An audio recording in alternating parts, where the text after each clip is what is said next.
stand up komedi adalah seni yang paling fair menurut saya. Oke. Nyanyi itu lu bisa nitip orang. Iya. Misalkan lu punya kuasa untuk nitip orang, saya nitip ini ya, walaupun di audisinya jelek, bisa dong. Iya. Kalau di stand up tidak bisa, Bang. Nggak bisa. Karena patokannya siapa yang lucu. Iya. Ini buat kamu ya. Saya senang dengan stand up kamu hari ini. Langsung kasih nomor. Langsung kasih nomor WhatsApp. Dolarnya berapa kalau boleh? Ya bisa 1 mobil Avanza lah, Bang. Serius lo? Serius, Bang. $5.000? Iya. Ini gue jadi headline nih, Hobi dibayar $5.000 mengalahkan Panji Pragiwaksono.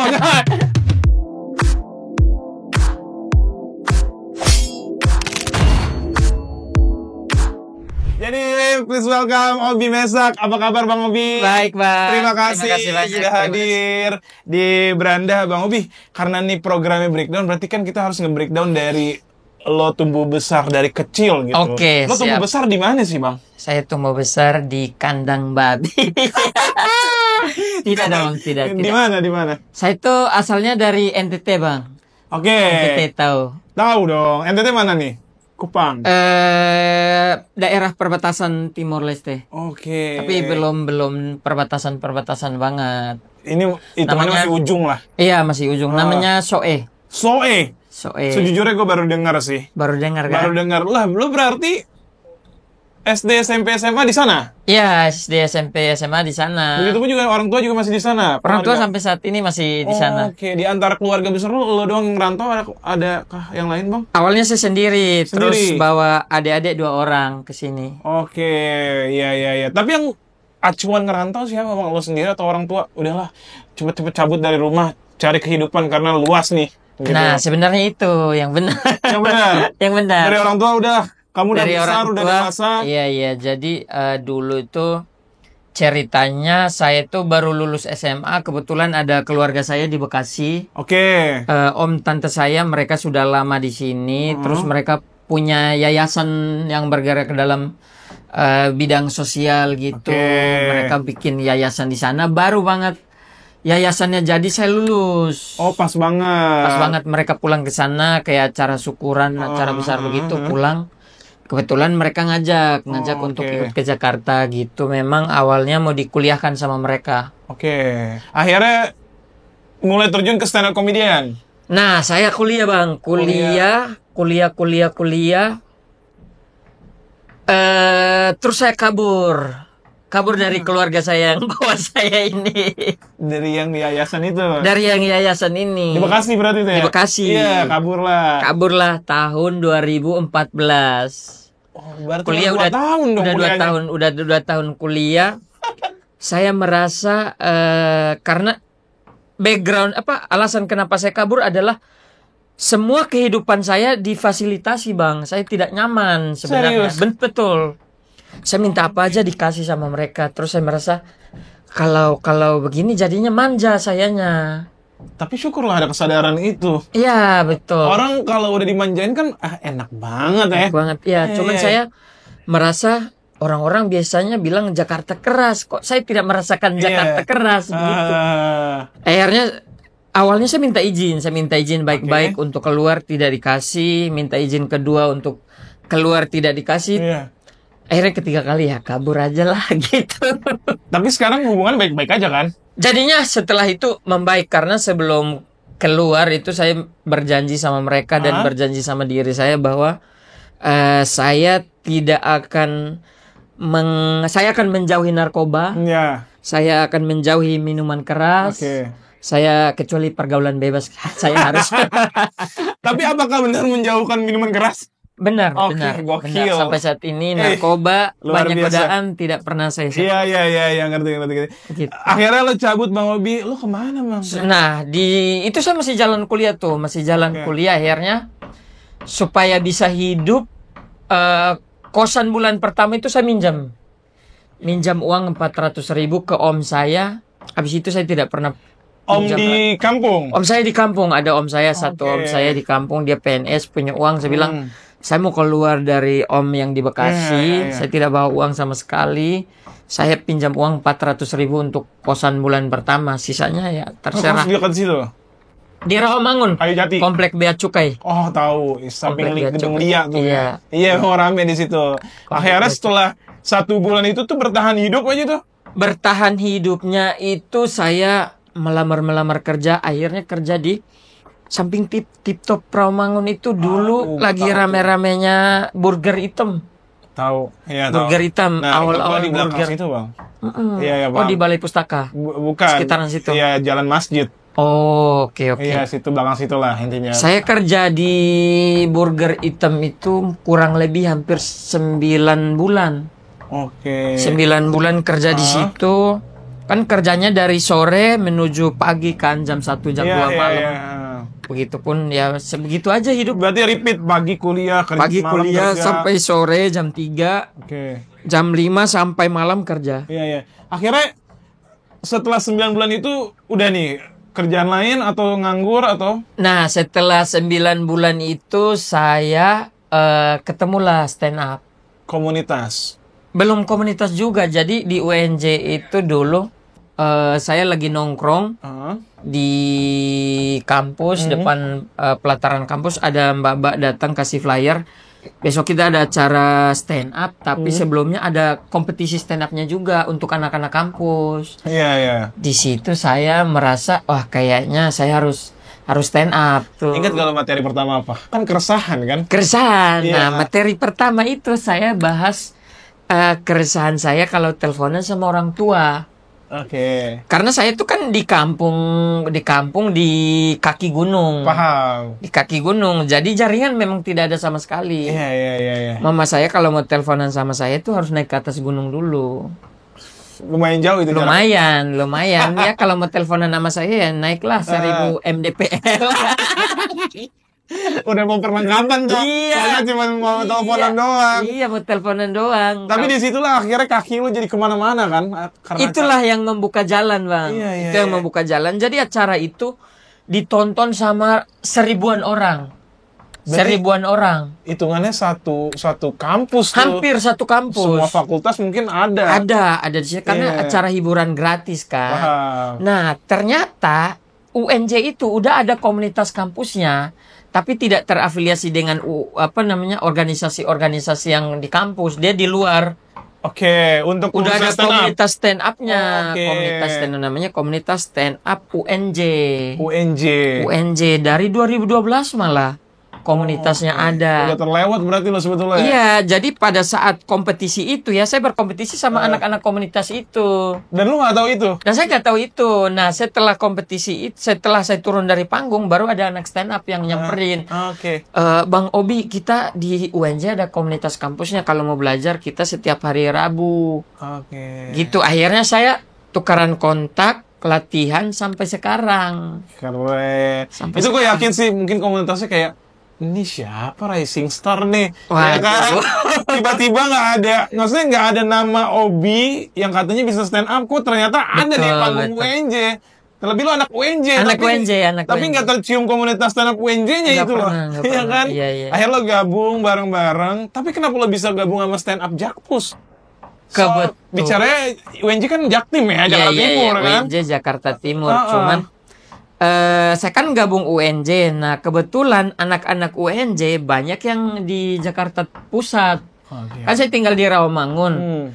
Jakarta Pusat waktu itu latihannya di Salemba. Oh banget. Dekat banget. Makanya Hmm. gabungnya kebetulan di UNJ juga ada anak komunitas stand up Jakarta Pusatnya. Iya, iya, akhirnya gabung di situ kan. Akhirnya gabungnya di komunitas stand up Indo Jakarta Pusat. Tapi ada stand up Indo Jakarta Timur kan sebetulnya? Ada.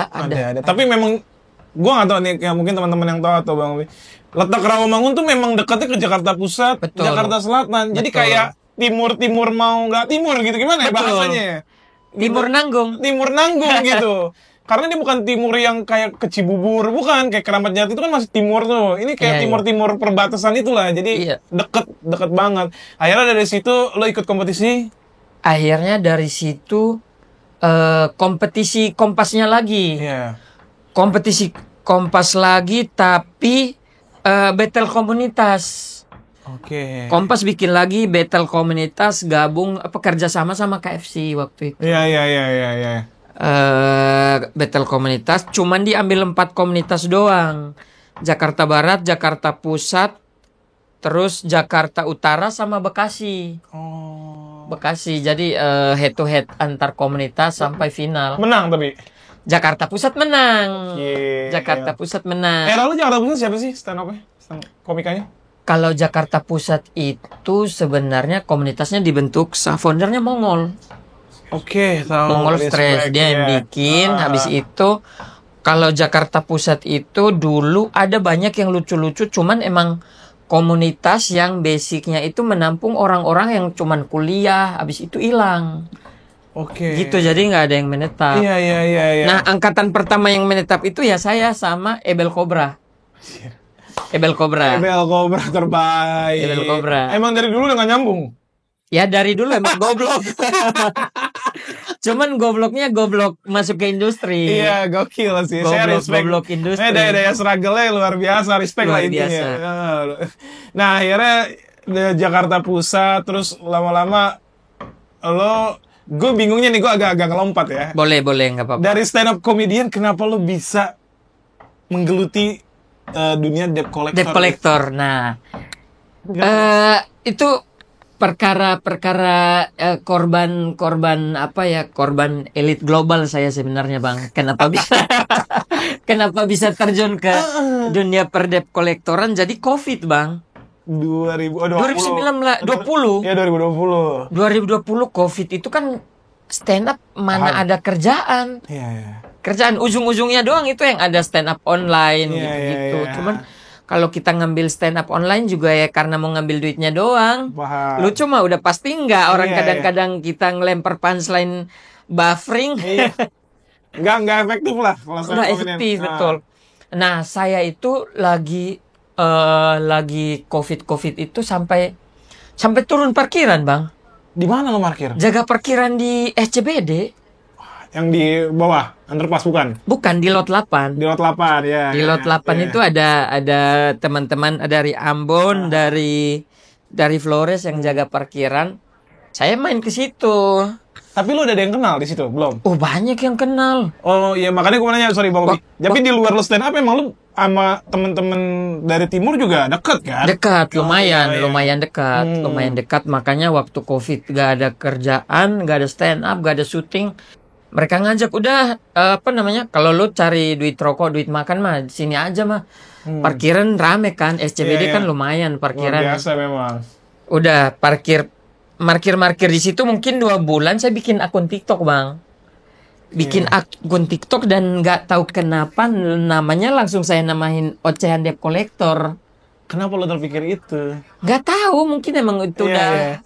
Iya. Karena kan kita, kalau pribadi kalau orang debt collector berarti orang timur. Ini mayoritas. Oh iya, saya ingat Bang. Jadi waktu itu ngobrol sama Oja Rangkuti. Oh iya, tahu. Oja Rangkuti juga sama satu komunitas. Oh, Jakpus juga? Jakpus juga. Iya. Ngobrol sama Oja, dia bilang, lu kalau mau ngonten, kan COVID itu banyak yang ngonten kan, jadinya naik dari konten.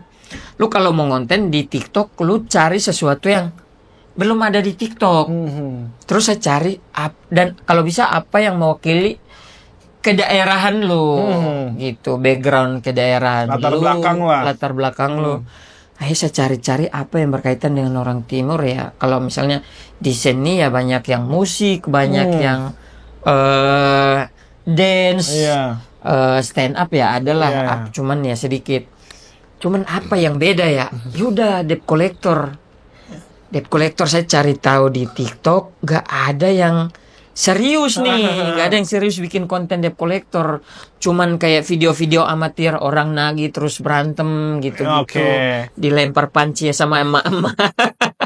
Akhirnya lo buat. Akhirnya saya bikin lah, namanya Ocehan Debt Collector. Itu ide dari Oja, ternyata saya baru ingat. Thank you Oja tuh, gila. Thank you. Udah bawa jauh dari sini. Akhirnya bikin TikTok itu. Terus saya live lah, live TikTok, rame ternyata, yang nonton, terus masuklah DM, Bang bantu tagihin utang saya di sini. Jadi serius? Jadinya awalnya saya cuman, kayaknya mah cuman ngerjain doang mikirnya. Ternyata Pas saya balas-balasin serius.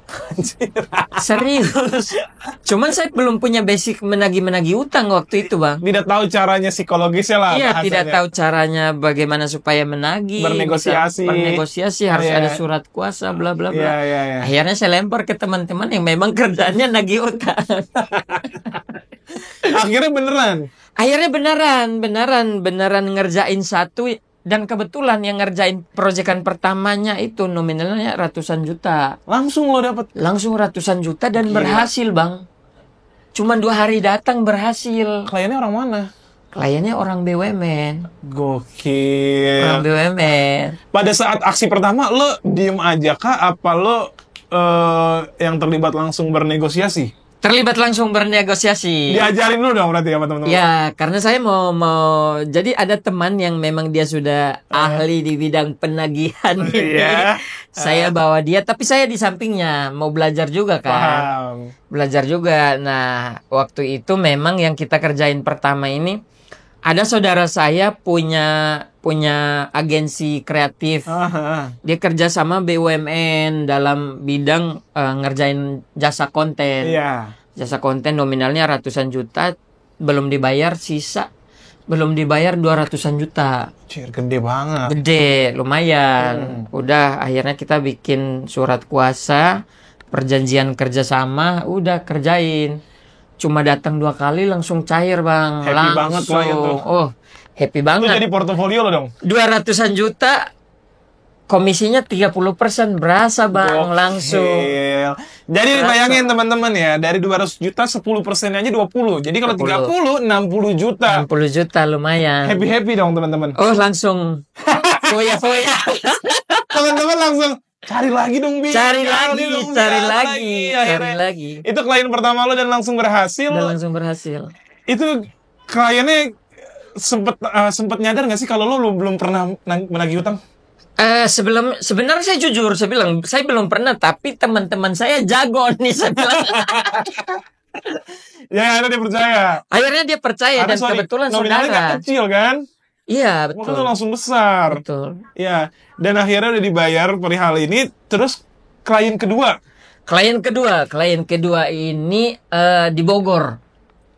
Di Bogor itu pasar. Jadi ada pedagang di pasar yang ngambil cabe, Bang.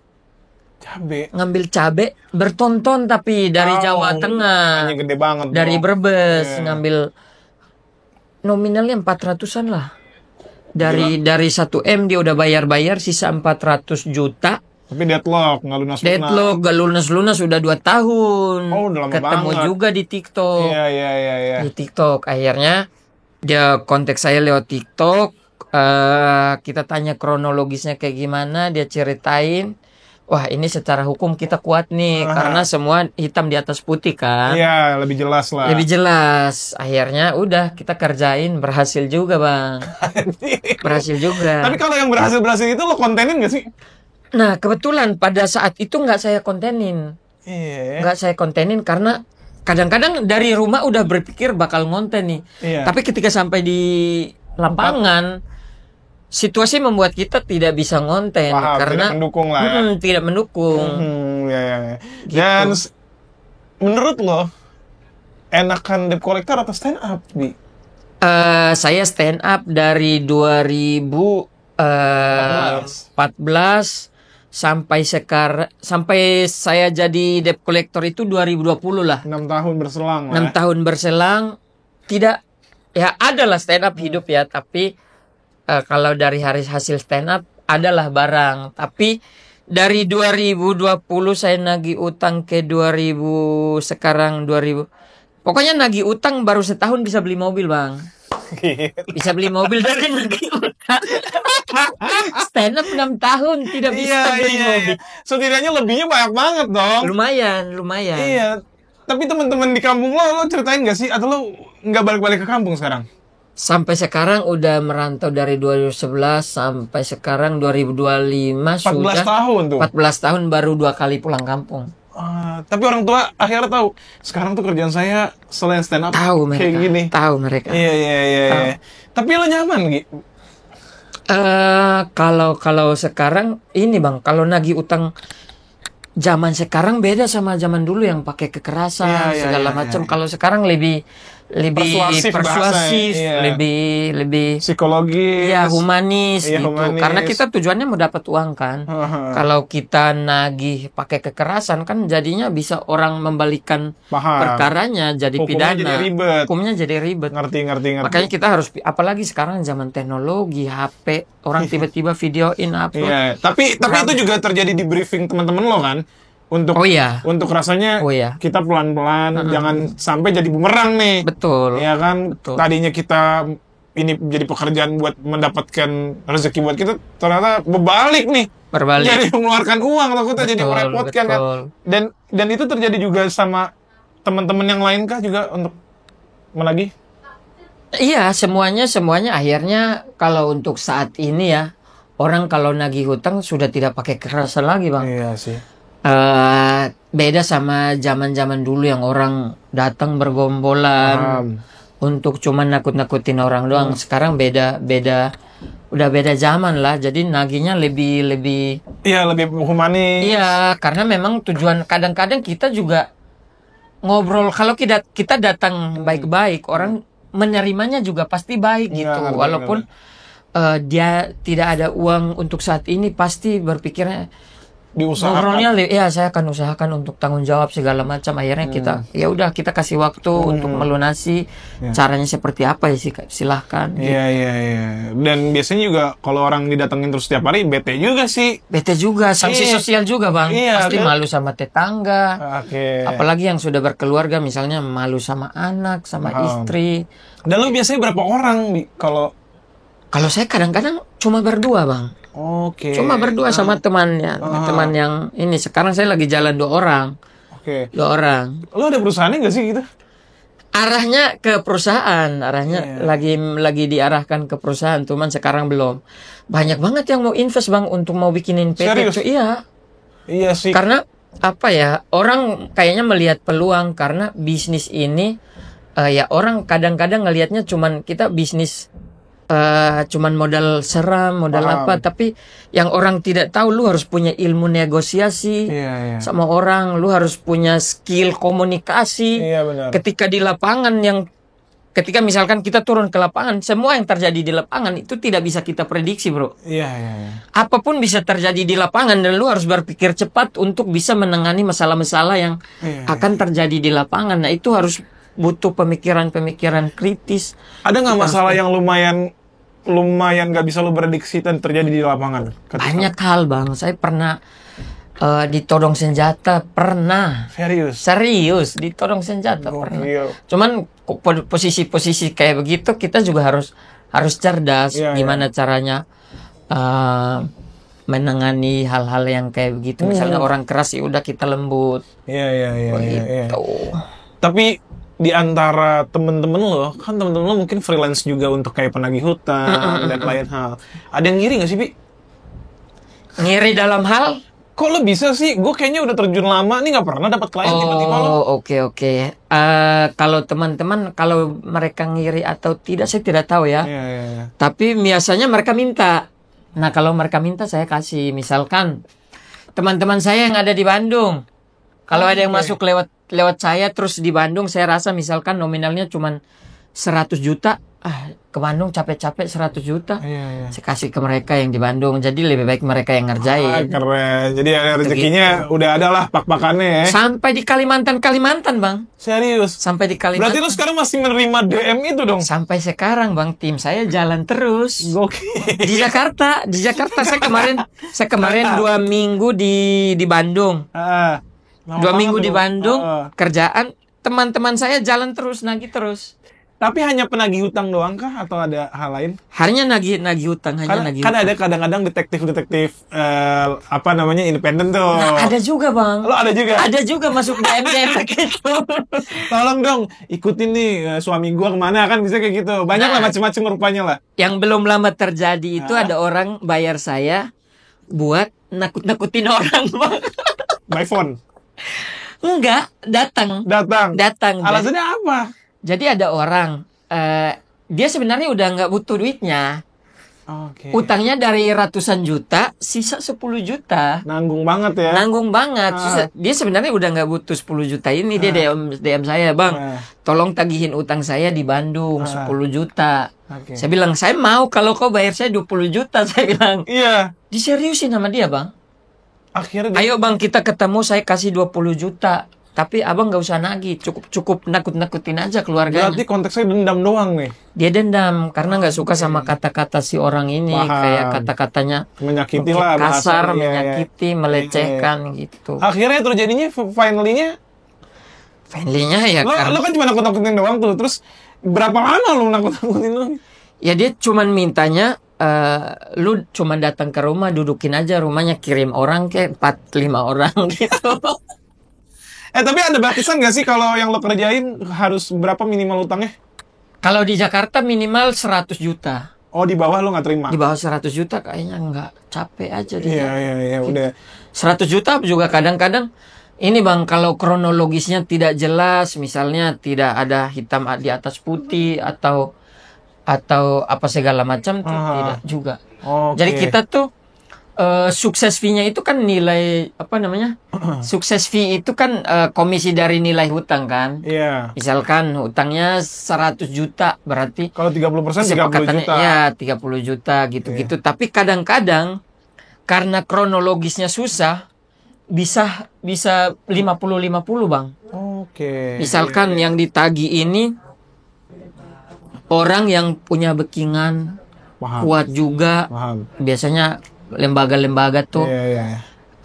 utangnya kan pasti di atas 500 juta ke atas Besar lah kan. pokoknya. Nah, biasanya mereka pakai backingan juga. Jadi kita kesana ditumbukin sama backingan. Jadi dibentrokin aja tuh bahasanya. Dibentrokin Belum tentu aja. lo ketemu yang pengutangnya langsung. Belum tentu. Iya, Belum tentu. Di lapangan tuh kalau utangnya melibatkan instansi pasti tidak ketemu. Pasti yang pertama kita temuin adalah dibentrokin sama orangnya mereka juga. Tapi sejauh ini, sejauh ini ada yang lo berhasil dalam artian pembagiannya 50-50 ada yang berhasil? Ada. Gokil. Ini lagi jalan karena dia itu invest di perumahan. Oke. Apa namanya? Master. Iya, pengembang developer dia invest di situ. Udah 2-3 tahun lah. Dari nominalnya 2,5 sisa 1,3. Oke. Sisa 1,3 lagi kita kerjain ini. Itu 50-50. 50-50. Iya, luar biasa. 50-50 karena memang dia uangnya sudah habis Bang. Paham Sampai gua. jual mobil segala macam. Udah bandanya udah Iya. habis. Ya, paham gua. Jadi udah kalau begitu kita jalan pakai operasional kita. Iya. Jadi biasanya memang selain komisi dari nilai hutang ada operasional. Nah, operasional itu wajib di awal. Iya sih, biar Itu jalan. wajib di awal biar tim jalan. Nah, operasional ini biasanya orang bertanya kenapa harus ada operasional. Di lapangan itu biasanya banyak koordinasi, Bang. Iya. Koordinasi sama ya tanda kutip aparat, Iya. koordinasi sama ormas, Iya. koordinasi sama lingkungan sekitar gitu. Iya, dan itu nggak kecil kan nilainya. Dan itu uang tak terduga semua. Ngerti gua. Nggak bisa diprediksi, makanya biasanya kita minta uang operasional di awal. Nah, kalau misalnya memang dia tidak ada operasional, tapi secara hukum kuat, misalnya surat perjanjian segala macam lengkap, kita rasa kuat untuk digoyang ini, ya udah jalan. Kalau yakin jalan aja pakai operasional sendiri. Kenapa lo sejauh ini nggak buat PT aja? Jadi lo nggak usah perlu kayak mesti turun lagi ke lapangan. Betul. Teman-teman aja, ya kan yang bagi-bagi rezeki, lo tinggal udah selesai Pak Obi. Kan enak tuh, ya kan? Ini saya udah di tahap itu, Bang. Udah tahap itu. Sudah ada di tahap itu. Oke. Tinggal nunggu setoran masuk. Nah, Tinggal nunggu setoran kan masuk. enak, ya kan? Ini lagi diproses juga sebenarnya. Lagi diproses apa namanya? Lagi belajar tentang legalitas dan lain-lain. legalitas dan lain-lain. Iya. Tapi kalau bicara sekarang lo, ya lumayan lah bahasanya pendapatannya. Orang-orang yang di saudara-saudara lo yang di kampung, adakah yang pengen lo pekerjakan untuk lo kan? Oh, tidak ada, Bang. Nggak ada. Tidak ada. Ada adik-adik saya yang di rumah, kan saya bawa orang juga kan dari kampung. Cuman kalau bisa kalian kuliah Yang atau benar. kerja yang lain lah. Iya. Jangan karena kerjaan-kerjaan kayak begini harus jago komunikasi, Bang. Kalau saya rasa dia komunikasinya masih kurang, kayaknya jangan terlibat dulu karena kita kesalahan komunikasi aja bisa fatal buat kita sendiri. Memang sih, nggak melulu otot ya. Nggak melulu otot. Memang. Banyak orang yang berpikir kalau pekerjaan penagihan utang itu ya otot gitu, tapi tidak begitu, bro. Kalau ada yang bilang begitu, ayo ikut saya. Ayo ikut saya. Coba kau pakai otot deh. Saya lipat tangan, liatin aja bisa nggak kau ngadepin orang. Nggak akan saya bantuin kau pakai otot, coba. Karena udah langsung ke batas tuh kalau kata. Jadi ya udah gue nggak mau, jadi ribet deh intinya. Iya. Tapi kita akhirnya ini Bang Obi, kalau gue nanya juga jumping sedikit. Boleh. Lo katanya juga yang bantu Kiki Saputri buat nulis bahan materi selain Kiki siapa? Kalau nulis bantu teman-teman nulis tuh banyak sebenarnya. Cuman kalau yang pure kerja yang pure kerja dan dibayar secara profesional bulanan tuh ya Kiki sebenarnya. Oke. Cuman saya udah berhenti sudah jalan 6-7 bulan. Lo yang berhenti atau? Pengen berhenti karena hampir 3 tahun saya nulis, Bang, tiap hari. Capek sih. Capek juga, otak diperas. Makanya kayaknya saya cocokan nagih utang aja deh. Tapi gokil, lo ada ilmu nulis dari siapa deh? Apa? Ilmu nulis. Kalau di stand up itu kan kita basicnya menulis, Bang. Jadi kalau misalnya tiap hari kita latihan untuk menulis sendiri kan lama-lama basicnya keasah juga, akhirnya bisa nulis juga buat teman-teman. Nah, yang banyak orang tidak tahu kalau kita jadi stand up komedian, kerjaannya bukan cuma stand up. Jadi kalau misalnya ada yang udah lama nggak stand up, bukan berarti dia berhenti, tapi mungkin lebih nyaman di balik layar karena nulisnya bisa lebih banyak orang, Bang. Jadi nggak cuma satu.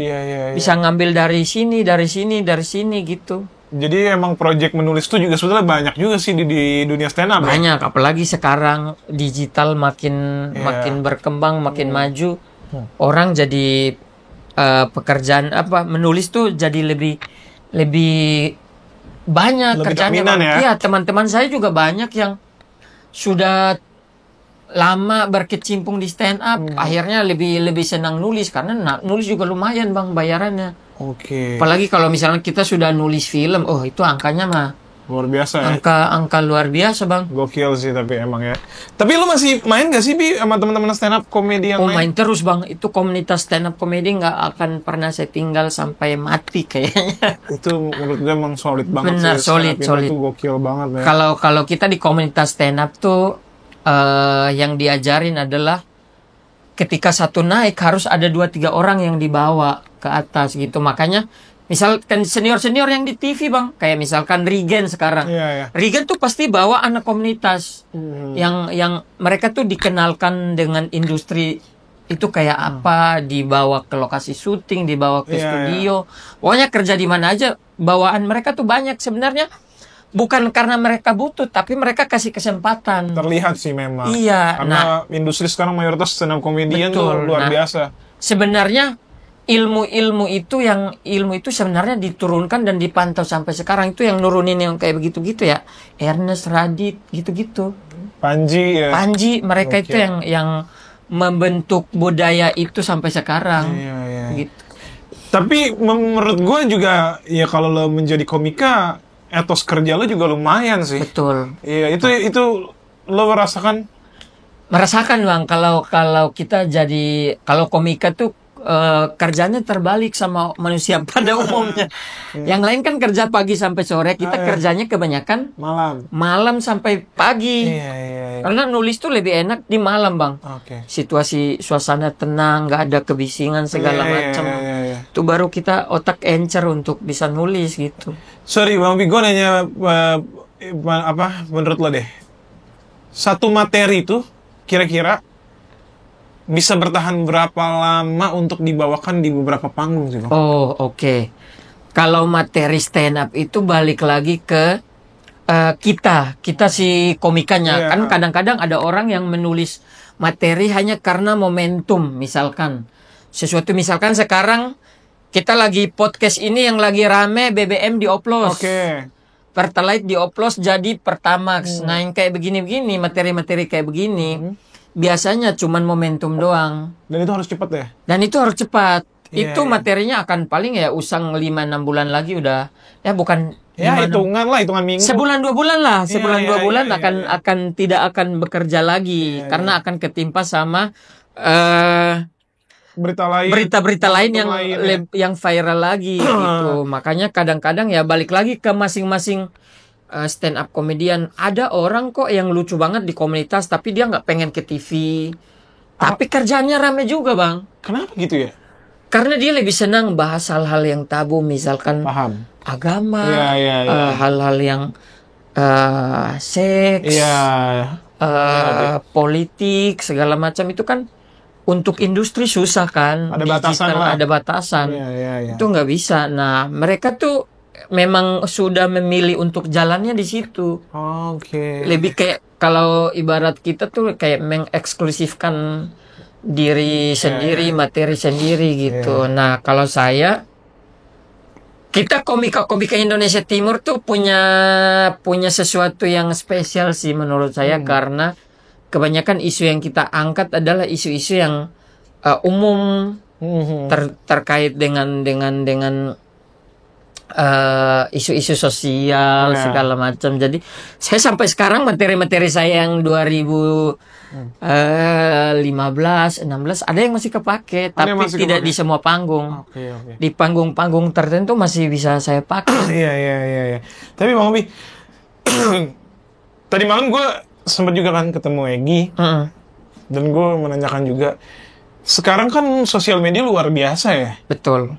Dan banyak stand up komedian di Indonesia harus membuat konten untuk secara eksistensi Tetap ada. Betul.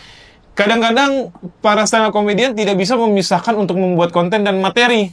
Itu Sulitnya kan? Itu sulitnya. Jadi karena bahasa yang tadi kita bilang momentum, nggak bisa nih gue simpen. Betul. Jadi ibaratnya kayak media cetak udah kalah sama media online. Betul. Iya kan? Itu lo rasain gak sih? Rasain, Bang. Itu jadi sulit banget. Tapi udah deh gue buat konten aja deh. Betul. Harusnya lo buat tampil gitu. Iya. Nah, itulah perkembangan teknologi ya. Iya. Apa namanya? Maksudnya kalau sekarang banyak banget hal yang viral. Nah, nggak mungkin semua kita bahas kan. Makanya biasanya ada hal-hal yang kayaknya kalau bahas ini di materi stand up umurnya pendek, sayang banget. Mendingan dituangkan di konten gitu. Iya. Makanya kenapa sekarang rame banyak komik yang kalau ada sesuatu yang viral pasti semua bikin konten. Cepat gitu. Pasti cepat karena ya itu Momentum sih. momentum harus dikejar gitu. Nah, kalau kita udah naikin di konten itu bisa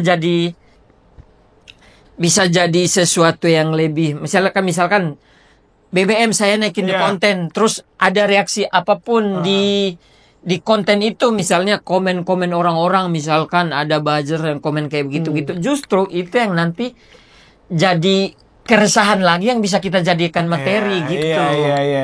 Iya, kemarin juga jadi lebih tebal aja keresahannya. Iya.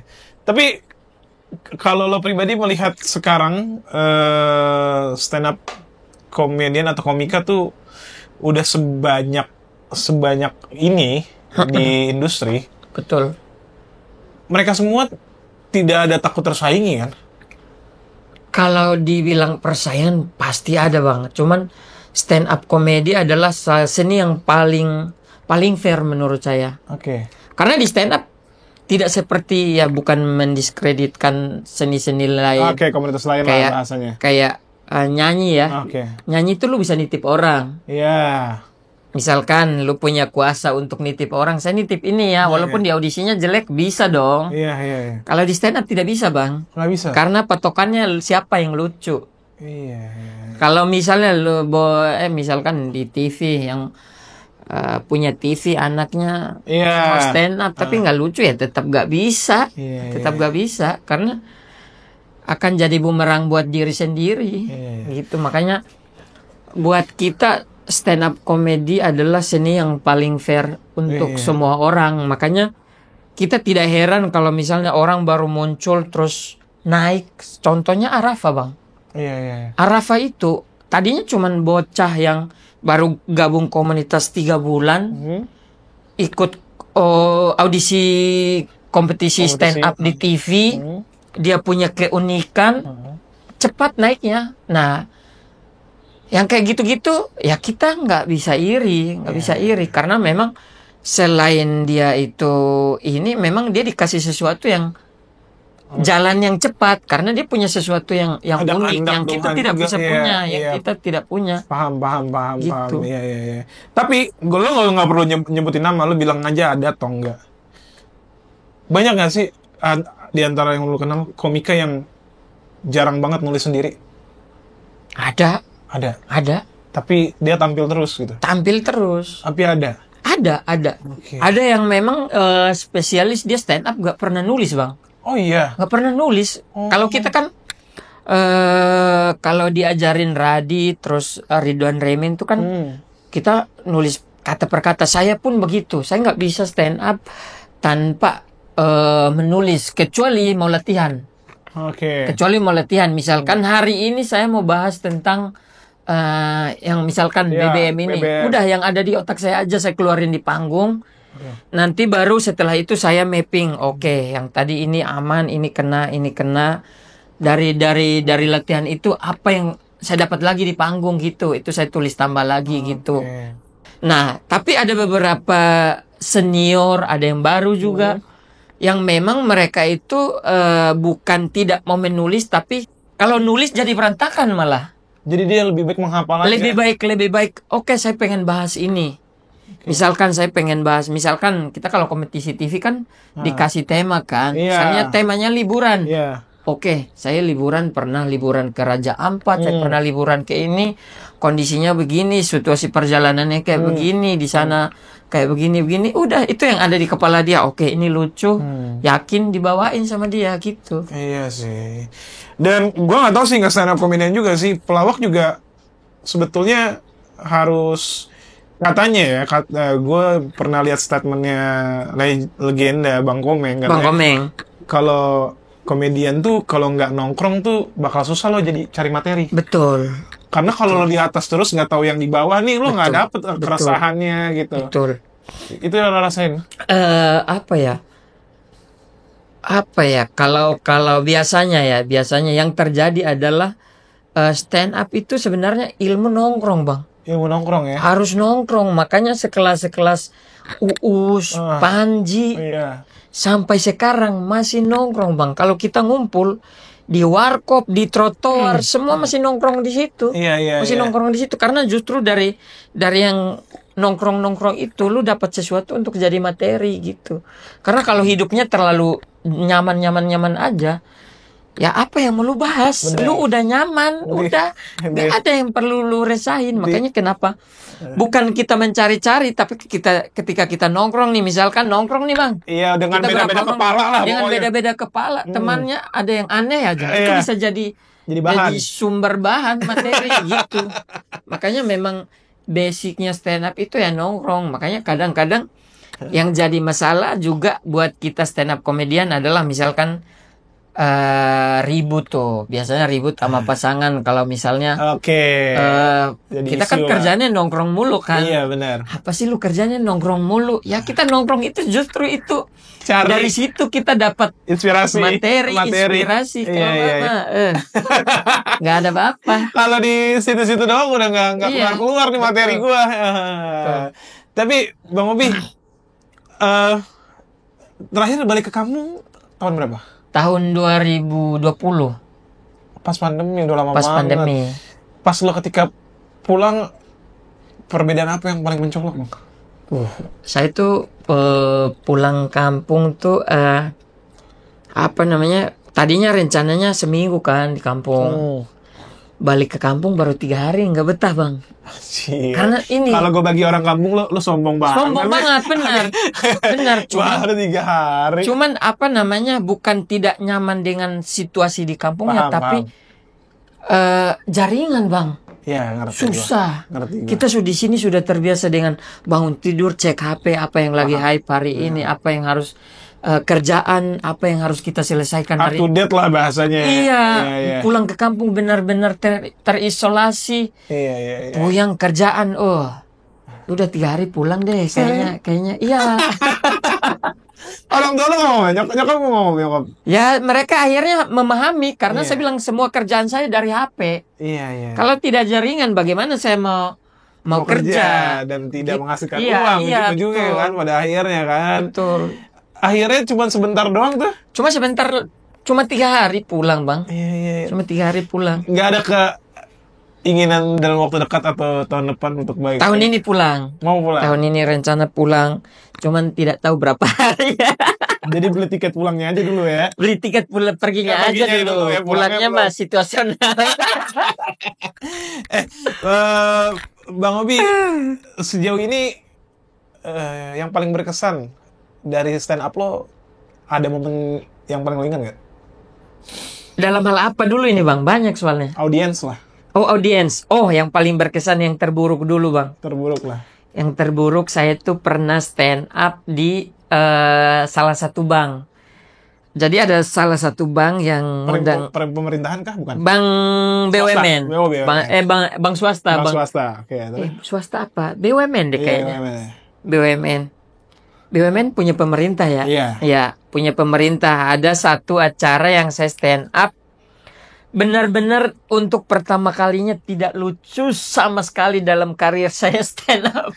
Bang Obi yang merasa atau? Saya merasa tidak lucu dan memang tidak lucu, Bang. 15 menit hening. Enggak kan, kadang kita yang stand up mungkin kalau bagi komika, padahal materi gue lucu, apa mungkin Iya. ya kena ya audiens Iya, dalam iya. range umur. Karena kita punya standar Punya kan. standar. Betul. Ya, ternyata Bang Obi merasakan itu emang gue gak lucu gitu. Cuma ini benar-benar tidak lucu, Bang. Apa yang lo bawa materinya? jadi waktu itu ada si IO ini ngundang untuk stand up di acara itu. Acaranya adalah acara reuni pensiunan tahun 73. Jauh amat. Itu tahun berapa? Lo diundangnya? Itu saya stand up tahun 2019. Jauh banget. Jauh banget, Bang. Iya, 30. Terus saya tanya range usia penontonnya. Biasanya kalau orang ngundang kita, yang kita tanya adalah ini acara apa, Iya. penontonnya siapa, Indoor, berapa outdoor, banyak, acaranya indoor atau outdoor, Ya. supaya kita bisa menyesuaikan materi, referensi, iya. segala macam. Nah, ketika dia bilang reuni tahun 73, saya nolak langsung, Bang. Jauh banget. Jauh banget. Karena yang datang itu pakai kursi roda semua. Pasti lah, itu lansia semua kategorinya. Lansia semua, Bang. Saya nolak dong. Iya. Saya nolak. Gimana caranya supaya saya menolak dengan cara halus? Oke. Caranya adalah buang harga. Paham. Itu Buang harga. selalu dilakukan oleh stand up komedian lah, bahasa. Semua orang, Iya. semua orang. Asal tembak aja udah. Iya, asal tembak aja. Saya buang harga. Pikiran saya 2 kali lipat ini. Tidak mungkin lah. Diterima Iya, sama paham. dia. Saya buang harga lah. Iya. Bang, saya untuk acara corporate begini biasanya sekian. Ya, oke. Oke deal, Bang. Kenapa bisa lo tolak ya? Jadi saya yang kaget. Iya. Mau alasan apa lagi? Iya. Kok deal? Bukan kaget karena nominal, kaget kok bisa deal. Dan apa yang akan gue bawa nih Iya, dan kira-kira apa yang akan gue bawa, Kak? Udah tuh akhirnya. Aduh, menolaknya gimana? Udah profesional aja, siapin materi. Saya udah tahu nih, ini pasti kemungkinan terburuknya jelek nih. Iya. Jadi sebelum saya minta Hamin 1 sebelum acara lunas ya, Bang ya. Oke. Udah oke sama dia nih. Oke, besoknya datang bla bla bla. Stand up lah saya. Itu di ballroom kah? Di ballroom hotel. Oke. Ballroom hotel, acaranya rame. Iya. Tapi rame sama orang-orang bau kuburan. Lansia semua ya. Lansia semua. Iya. Ada yang datang pakai kursi roda, ada yang datang Anjir. di bopong Iya. gitu. Ya gimana Lo cara? rasanya kayak lagi stand up comedian cuman di panti jompo kan? Bang, saya stand up 15 menit itu rasanya kayak stand up 15 tahun namanya. Iya. Bayangin baru 3 menit keringat udah bercucuran, gede-gede banget, Bang. Iya. Jadi saya naik ke panggung kan, biasanya kita awal-awal 5 menit pertama itu pasti bahas lingkungan sekitar kan. Iya. Bahas situasi yang ada di sekitar. Nah, lumayan tuh masih kena enak, agak sedikit lah. Tidak sepecah yang biasanya, tapi ada ketawa minimal ya. Terlihat lah senyum-senyumnya dari panggung. Senyum-senyum tipis, yang panitianya ketawa. Masuklah ke saya materi cerita tentang Indonesia Timur, segala macam yang saya rasa mungkin akan relate dengan mereka pada tahun 73. Ternyata sehening-heningnya. Berarti lo lagi menceritakan audiens yang dikategorikan meskipun umur lama di old money semua kali. Iya. Tidak merasakan. Rasanya anggapnya aneh deh, kayak enggak deh. Iya. Udah saya stand up.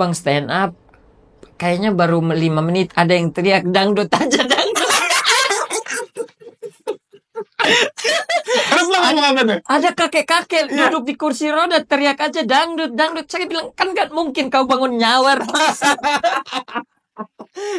Akhirnya lo ngomong nggak? Spontan nggak? Enggak, diam aja. Saya diamin aja. Di situ udah berpikirnya kalau misalnya saya riffing dia, kayaknya pada saat itu nggak pas lah. Paham. Untuk saya meriffing dia karena itu bisa membuat makin chaos tuh. Udah berpikirnya, oke, sekarang saya profesional aja, selesaikan tanggung jawab saya. 10 menit lagi. Anjir, berasa lama banget. Iya, lama banget. Ketika lo turun panggung, gimana? Ketika saya turun panggung, panitia ngajak makan, saya bilang, maaf, saya sudah makan tadi. Pengen langsung pulang. Udah pulang aja. Nah, setelah itu, Bang, baru saya tahu ternyata saya orang kelima yang dihubungi. Dan yang 4 sebelumnya itu menolak tanpa buang harga, tanpa apa. Iya. Sedangkan si perusahaan ini pengennya ada stand up. Oke. Gitu. Anjir, dan percobaan kelima ternyata berhasil. Dan percobaan kelima ternyata saya tidak langsung menolak, tapi dengan cara halus ternyata gagal. Aduh, kalau buang harga. Nah, itu kan yang terburuk. Kalau yang terbaik? Kalau yang terbaik itu, yang terbaik saya pernah stand up di acara ini. Terbaiknya banyak sih sebenarnya, cuman salah satu deh yang paling memorable aja. Yang paling memorable adalah saya pernah stand up di salah satu perusahaan BUMN juga. Perusahaan BUMN. Emang hobinya namanya hobi korporat kayaknya. Hobi korporat. Anjir, semuanya tuh di udah korporat semua. Semuanya korporat. Iya, terus? Saya pernah stand up di acara korporat. Memang sebelumnya saya sudah survei kan, sudah tanya-tanya tentang BOD-nya segala macam. Nah, ada satu BOD yang kalau misalnya itu orang yang memang haus pujian, validasi. Si bapak-bapak ini, bapak-bapak validasi. Iya, bapak validasi. Itu validasi banget dia. Orangnya kalau diangkat-angkat happy dia. Ada reward lah katanya. Gila. 10 menit saya tulis tentang dia. Anjir. Dan 10 menit saya bahas tentang dia saya carikan data-datanya, saya minta dari panitia. Semua prestasinya dia itu saya bahas, Bang. Gokil. Dari dia masih SD, juara segala macam saya bahas sampai dia kerja di perusahaan itu. Prestasinya saya runut dari awal sampai akhir. Gimana nggak happy lo ngomong di panggung depan orang banyak? Di panggung, di semua bawahan, di pemimpin semuanya. Happy dia, Bang. Saya turun, dia ke mobilnya ambil amplop. Anjir, itu di luar budget. Di luar budget. Beneran terjadi. Di luar budget. Gokil. Pas saya buka dolar semua, Bang. Pas dia ngomong apa? Ini buat kamu ya. Saya senang dengan stand up kamu hari ini. Langsung kasih nomor WhatsApp. Dolarnya berapa kalau dolar? Ya bisa 1 mobil Avanza lah, Bang. Serius, Bang. $5.000? Iya. Anjing. Ini gue jadi headline nih, hobi dibayar $5.000. Mengalahkan Panji Pragiwaksono. Panji di US belum tentu dibayar $5.000. Tapi ini tidak pernah saya ceritakan di mana-mana. Serius? Gila, $5.000. Serius, itu saya. Dan sampai sekarang masih berhubungan sama dia. Tiap bulan tuh dia 2 bulan yang lalu saya dikirimin uang 10 juta. Secara Tiba-tiba, nah dia itu pengen saya kalau bikin stand up show atau tour atau apa, dia yang biayain semua akomodasi segala macam. dia mau. Tidak perlu saya pikirkan. Dia mau tadi. Dia mau. Nah, tiap dia ngirim uang, selalu keterangannya uang semangat nulis materi untuk show. Jadi dia kayak mendorong saya untuk bikin show stand up gitu. Itu komika yang lain pasti nanya nih kalau lagi nonton ini. Mana bapaknya kenapa nih? Anjir. Ada nomornya tapi 5 juta ya. Tadi gokil. Lo, itu bapak gimana mas? Gue sampai sekarang masih sering kadang-kadang ngundang lo buat ketemu kita. Masih ngopi sampai sekarang masih. Pak, undang saya juga pak untuk menulis materi stand comedy. Luar biasa. Lo bikin film tentang dia aja. Nah, bisa nih diobrolin. Iya bisa nih diobrolin. Dan katanya lo memang lagi terjun ke dunia film. Lagi belajar. Lagi belajar. Film apa? Lagi belajar. Kita kemarin habis produksi film komedi horor. Oke. Film komedi horor, banyak anak stand up komedian yang dilibatkan juga.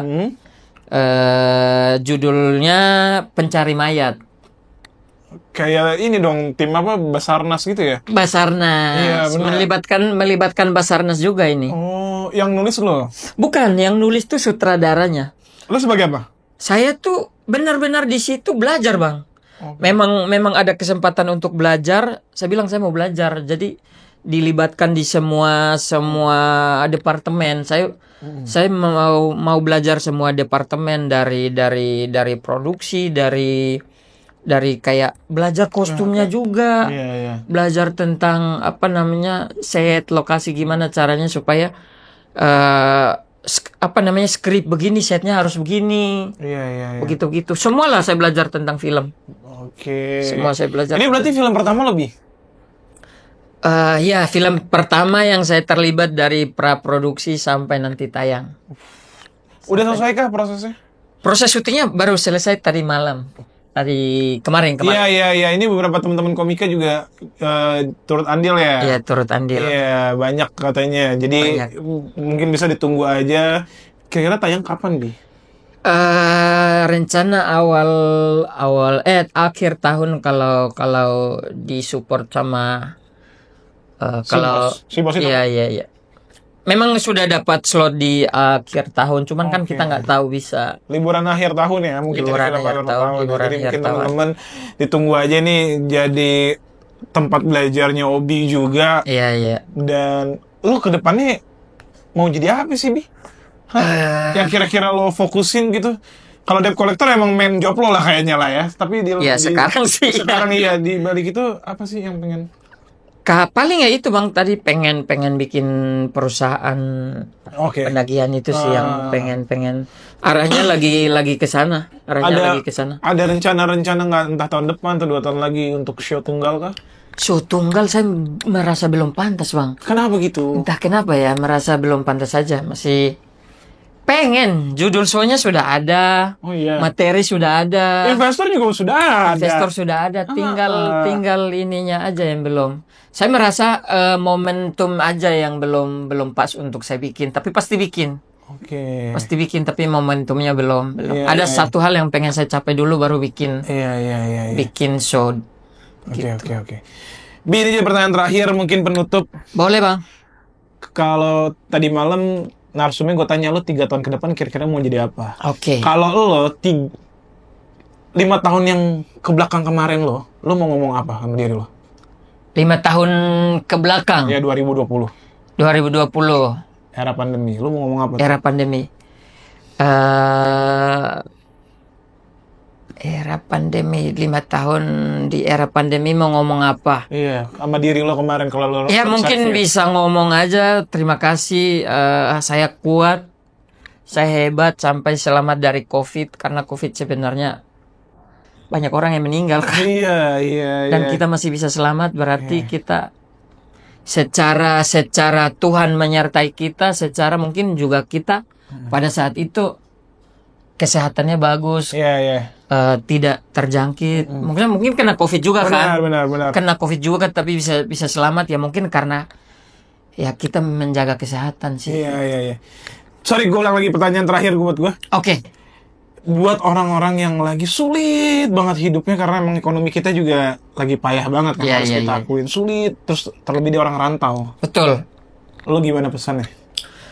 Kalau saya ya, pesan saya buat teman-teman merantau dimanapun kita berada, jangan takut sama persaingan. Oke. Jangan takut sama persaingan. Yang penting kita berpikir positif, mau bergerak, buka peluang sebanyak-banyaknya, bergaul sama banyak orang.